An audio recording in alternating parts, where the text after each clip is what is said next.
traen a los débiles.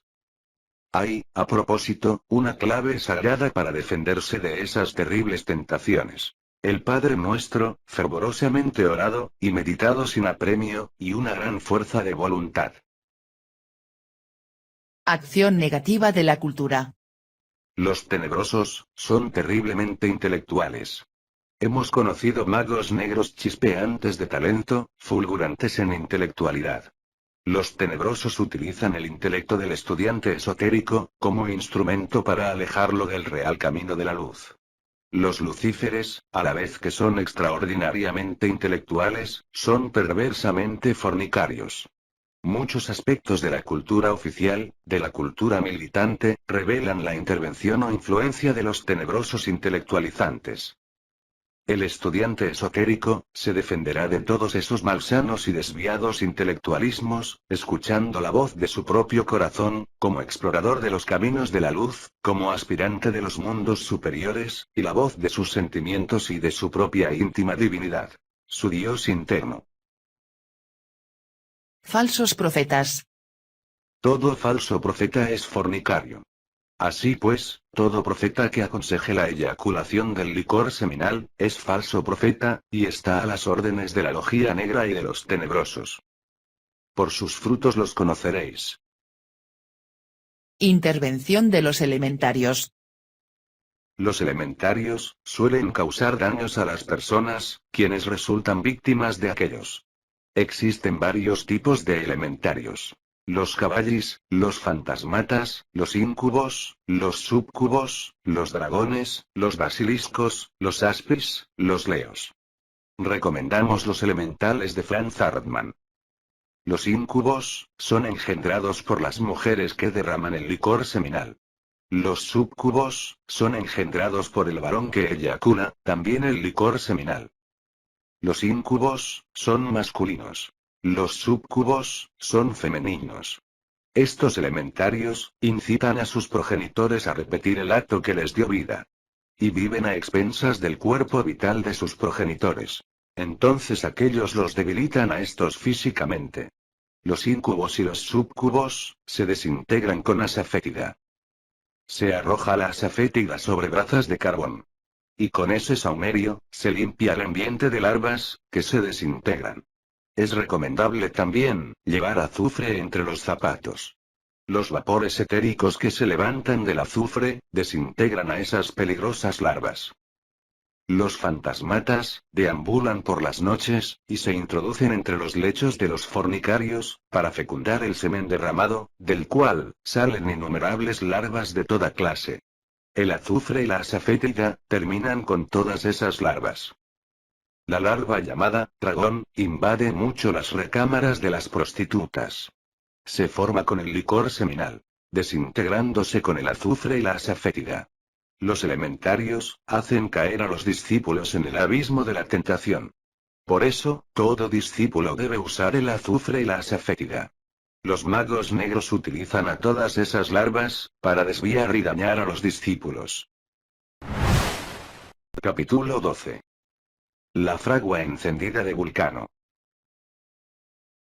El Santo 8. Ya dijimos en el libro, Los misterios mayores, que el hombre sale del Edén por la puerta del sexo. Y que solo por esa puerta se puede penetrar nuevamente al Edén. El Edén, es el mismo sexo. Max Heindel, dice que en el corazón de la Tierra, se halla el signo del infinito, el Santo 8. Eso mismo afirma el gran maestro iluminado Hilariux IX.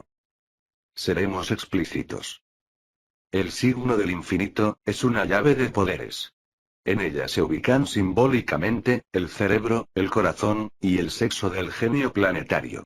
Ahora bien, si representamos gráficamente ese Santo 8, los dos círculos que lo forman, son respectivamente, el sexo y el cerebro. Y el centro de ese 8, donde unen los dos círculos, simboliza el corazón. La lucha que se entabla en el destino del hombre, es terrible. Cerebro contra sexo. Y sexo contra cerebro. Y lo que es más espantoso, más doloroso. Corazón contra corazón. Esto lo entienden los que mucho han amado. El Santo 8 y el caduceo de Mercurio. El santo 8 representa, por otra parte, a los dos cordones ganglionares ya citados, y llamados en Oriente, Ida y Pingala, los que enroscándose en la médula espinal, forman el caduceo de Mercurio. Por uno de esos cordones, ya lo dijimos, sube el fuego. Por el otro, sube el agua. El fuego del flegetonte, y el agua del aqueronte, que se entrecruzan en la novena esfera, y forman el signo del infinito. El santo 8 y el chakra frontal. El gran maestro Hilariux IX, caballero del Santo Grial, príncipe de Jerusalén, y guardián del templo, ha dicho que trajinando el signo del infinito, fijo en el chakra frontal, y meditando en la orden sagrada del Tíbet, el estudiante esotérico se desdobla, se proyecta en astral, y en cualquier momento se hace presente conscientemente en el templo, en donde, después de ser sometido a numerosas pruebas, se le entrega de labios a oído, el magnífico arcano AZF. F, más, A, igual C. En efecto. Fuego más agua, igual conciencia. Desde luego, el fuego y el agua de la novena esfera, del sexo como instrumento de santificación, tienen el poder de despertar la conciencia del estudiante en los mundos internos, F, más, A, igual C. Así nos explicamos el por qué los dos testigos del Apocalipsis, conceden el poder de profetizar. La fragua de Vulcano. En la novena esfera, está la fragua encendida de Vulcano. Esa fragua es el sexo. Allí bajan Marte, para retemplar la espada y conquistar el corazón de Venus, la iniciación venusta. Hermes, para limpiar los establos de Augías, los establos del alma, con el fuego sagrado. Y Perseo, para cortar la cabeza de la Medusa, Satán, el yo psicológico, con la espada flamígera. Y esta cabeza sembrada de serpientes, el estudiante esotérico tiene que entregarla a Minerva, la diosa de la sabiduría. Solo en la fragua encendida de Vulcano, se puede lograr la iniciación venusta. Solo en la fragua encendida de Vulcano, se logra la purificación absoluta. Solo en la fragua encendida de Vulcano, se puede decapitar al yo, al mí mismo, al Satán de la Sagrada Biblia. Aquel que quiera entrar a la ciudad sagrada de las 9 puertas, mencionadas en la Bhagavad Gita, debe resolverse a bajar a la fragua encendida de Vulcano. Angosta es la puerta. Abundan estudiantes esoteristas, que equivocadamente afirman que hay numerosos caminos para llegar a Dios. Pero el divino gran maestro Jesús, dijo: angosta es la puerta, y estrecho el camino que conduce a la luz, y muy pocos son los que lo hallan.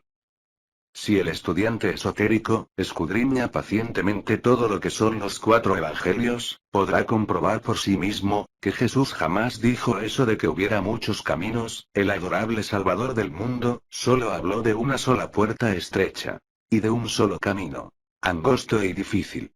Y esa puerta es el sexo. Y ese camino es el sexo. No hay más camino para llegar a Dios. Nunca se han conocido. Jamás, en toda la eternidad, profeta alguno ha conocido otra puerta fuera del sexo. Magia sexual, no celibato. En la fragua encendida de Vulcano, se logra transmutar el plomo en oro. En ella, nace el niño de oro de la alquimia. Ese niño maravilloso, es el Hijo del Hombre, el Rey Sol, el Hombre Sol. Algunos estudiantes esotéricos, equivocados, confusos, errados, objetan estas enseñanzas, y afirman que Pitágoras, Zoroastro, Jesús, y otros iniciados, eran célibes, y que jamás tuvieron mujer. En todos los templos de misterios, existieron vestales sagradas. Los materialistas, los irrespetuosos, los malintencionados, arbitrariamente han pretendido llamar las prostitutas sagradas. Empero, esas vestales, eran verdaderamente vírgenes iniciadas. Vírgenes esotéricas, aunque sus cuerpos ya no fuesen fisiológicamente de vírgenes. Los altos iniciados, y el arcano AZF.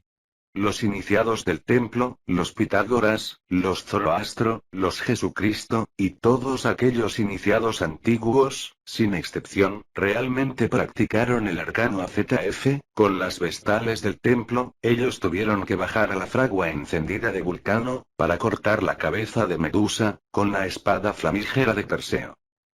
Tuvieron que descender a esa fragua encendida, para limpiar los establos del alma, y conseguir la encarnación del Verbo en el pesebre sagrado de la conciencia.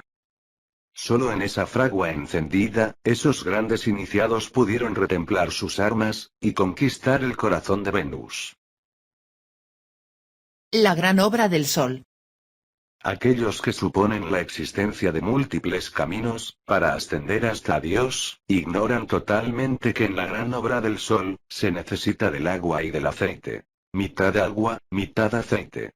El aceite de oro puro, que fluye por los dos olivos del templo, es la energía creadora transmutada. Y los dos hijos de aceite, nacen en el lago sagrado, en el lago de Genesaret. Ese lago sagrado, son las vesículas seminales, donde está el agua pura de vida. El que bebiera esa agua pura de vida, nunca jamás tendrá sed. Sin embargo, angosta es la puerta, y estrecho es el camino que conduce a la luz. Por eso yo os digo, brevad, hermanos de mi alma, y entrad por la puerta angosta, estrecha y difícil. Porque en verdad os digo, que muchos querrán entrar y no podrán. Ay de los moradores de la tierra. Ay de aquellos que no bajen a la fragua encendida de Vulcano. Ay de aquellos que desprecien la novena esfera. Ay de aquellos que tengan miedo de la novena puerta. Ay de aquellos que rechacen el agua pura de vida, y el aceite sagrado del templo. Más les valiera no haber nacido, o deberían colgarse una piedra de molino al cuello y arrojarse al fondo del mar. Esos son los perdidos. Los fracasados de la quinta raza. Las vestales del templo, tuvieron una preparación sacerdotal maravillosa.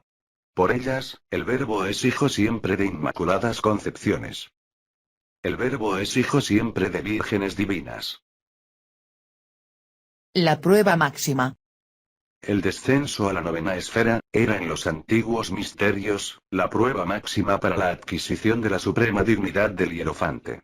Buda, Hermes, Rama, Zoroastro, Krishna, Jesús, Moisés, tuvieron que bajar a la novena esfera, para trabajar con el fuego y el agua, origen de mundos, de bestias, de hombres, de dioses. Toda auténtica iniciación blanca, comienza por allí. La novena esfera es el sexo. El ser humano, en su estado fetal, permanece 9 meses entre el claustro materno. También, 9 edades estuvo la humanidad entre el vientre materno de Rea, Cibeles, Isis, la naturaleza. Ahora nos explicamos, por qué llamamos al sexo, la región de la novena esfera. La fragua encendida de Vulcano, resulta siendo en el fondo, la novena esfera. Capítulo 13. El acasa, es sonido, es verbo. Ya llega a su término el presente trabajo.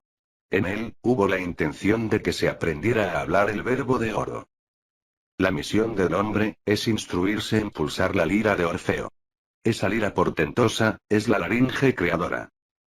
La misión del hombre, es encarnar el verbo. La tierra, es tan solo una condensación del verbo. Todo viene del éter. Y todo vuelve al éter. Y más allá del éter, está en la casa, la esencia espiritual azul, profunda y divina, que llena y penetra todo el espacio infinito. Y el éter, es solo la condensación, a su vez, de la casa puro. Tienen razón los Puranas, cuando afirman que el atributo de la casa, es el sonido. Ciertamente el sonido, viene del logos. Y el akasa, es el agente fundamental de toda operación teúrgica. Y el akasa, es un kundalini mismo, es el anima mundi.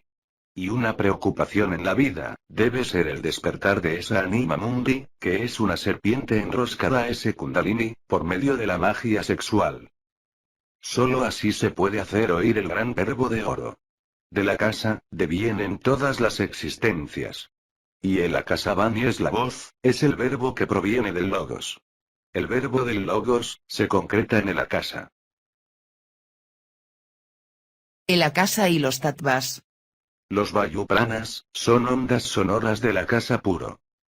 Cuando el akasa condensa en el éter, estos Vayu Prana se convierten en tejas, fuego, Vayu, aire, apas, agua, y Prithvi, tierra. Estos son los tatuas tan estudiados por Rama Prasad.